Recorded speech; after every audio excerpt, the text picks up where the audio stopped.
पर्यावरण दिवस क्या है, पर्यावरण दिवस क्या कहता है, ये पर्यावरण को बचाने वाला असली व्यक्ति कौन है। जब कोविड हुआ तो पूरे देश पे चर्चा की जाने लगी थी कि सिर्फ आदिवासी ही है जिसने सबसे कम क्षति इस पर्यावरण को पहुंचाई है।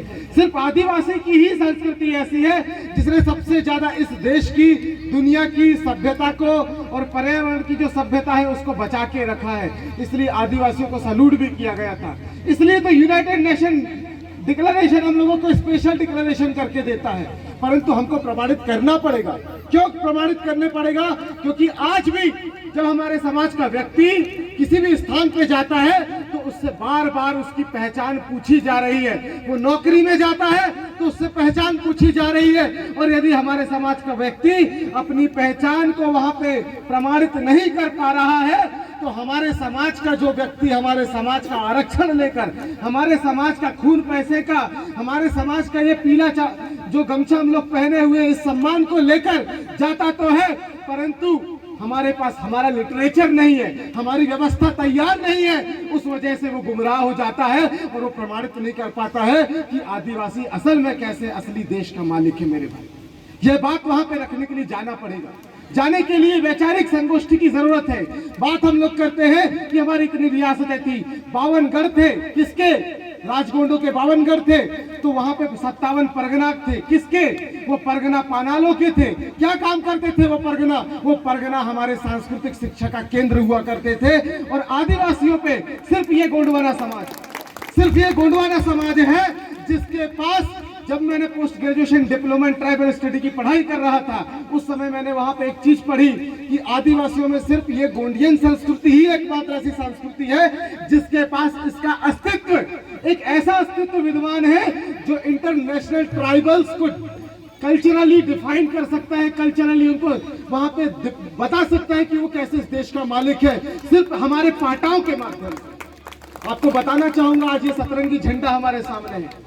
यहाँ पे एक किताब हमारे इसी क्षेत्र से, आज से आजादी से पहले आई थी 1938 में। उस किताब का नाम है गोंडवाना का महाकलडूब, मतलब गोंडवाना का महाप्रलय। और उसी के साथ रंगेल सिंह भलावी पाटालीर ने वहां पे सल्लेर गांगर के जो हमारे मातृशक्ति पितृशक्ति की जो स्टैचू है उसका आकार, और उसके साथ साथ हमारा जो सतरंगी झंडा है जिसे हम डांग पालो कहते हैं, उसको इसी सिवनी शहर से पूरे देश को दिया है। मेरे इस जगह से दिया है।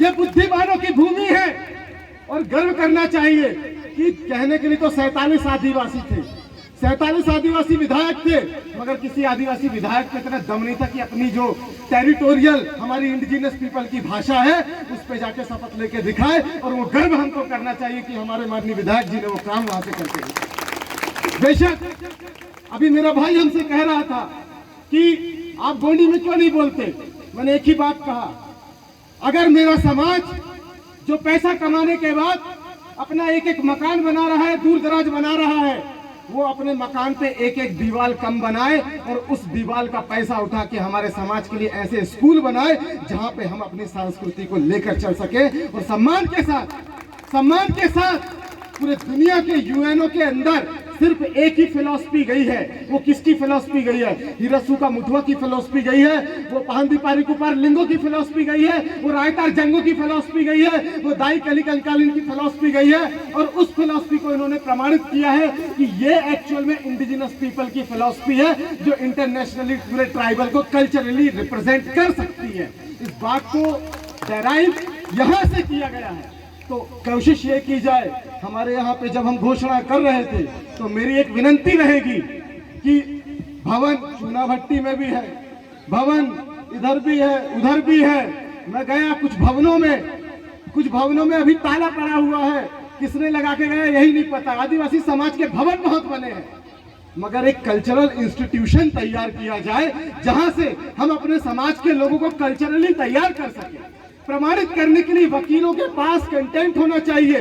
वो जो वकील साहब है गुड्डू सिंह उद्दे जी, 2013 में उनको मैंने लिटरेचर ले जाके दिया था और कहा था कि आप इंडिजिनस लॉ चैम्बर बनाइए और अपने कल्चर को आने वाले समय पे हाई कोर्ट पे रिप्रेजेंट करना पड़े तो कल्चर को सीखिए। उन्होंने कहा था नहीं हमारे पास संविधान है, हम उससे सारी लड़ाई लड़ लेंगे, परंतु वकील से जब जज ने सवाल पूछा तो सवाल यही था कि आपकी मान्यताएं को प्रमाणित कीजिए कि आपकी मान्यताएं क्या है।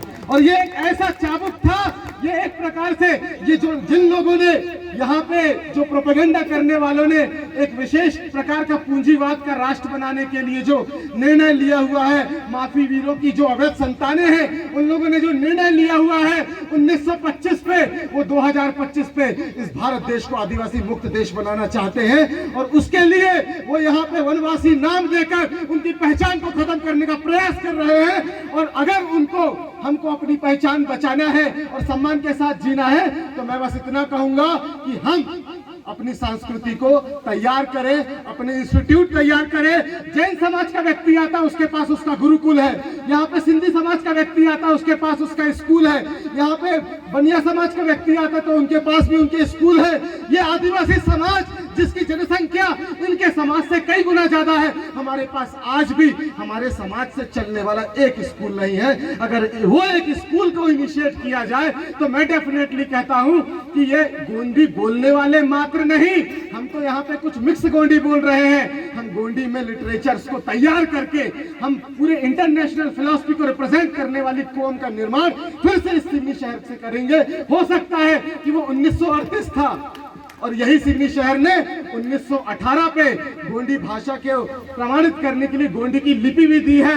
यहाँ पे मसराम जी है, उनका नाम मुझे याद नहीं आ रहा, उनके माध्यम से। और कोया पुनेम का सार किताब को भी रंगेल सिंह भलावी ने यहाँ से लॉन्च किए थे और वो इसी सिडनी शहर से लॉन्च करने के बाद उसका अध्ययन हमारे मोतीरावन कंगाली दादा ने किया और उसके बाद उन्होंने कोया पुनेम गाथा की रचना की, जिसको आज हम गोंडी धर्म के नाम से जानते हैं। परंतु गोंडी धर्म सार्थक तब होगा, गोंडी पुनेम सार्थक तब होगा जब उसमें मुठवा पुनेम मतलब नेंगियों का दस्तूर और कोया पुनेम और नेल की पुनेम, ये तीनों पुनेम वहां पे तैयार होंगे, तब जाके हम गोंडियन फिलॉसफी को वैचारिक रूप से प्रमाणित कर पाएंगे। आज गोंडवाना के लोग तड़प क्यों रहे हैं?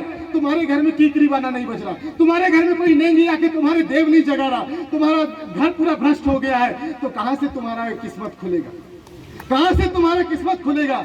अगर फिलॉसफी की बात करेंगे तो उस चीज को पकड़ना पड़ेगा। बेशक हम सारे धर्मों का सम्मान करते हैं, हम सारी संस्कृति का सम्मान करते हैं, परंतु हमारा भी तो सम्मान होना जरूरी है ना, हमारी संस्कृति का भी तो सम्मान होना जरूरी है ना, गोंडियन फिलॉसफी का भी सम्मान होना जरूरी है ना।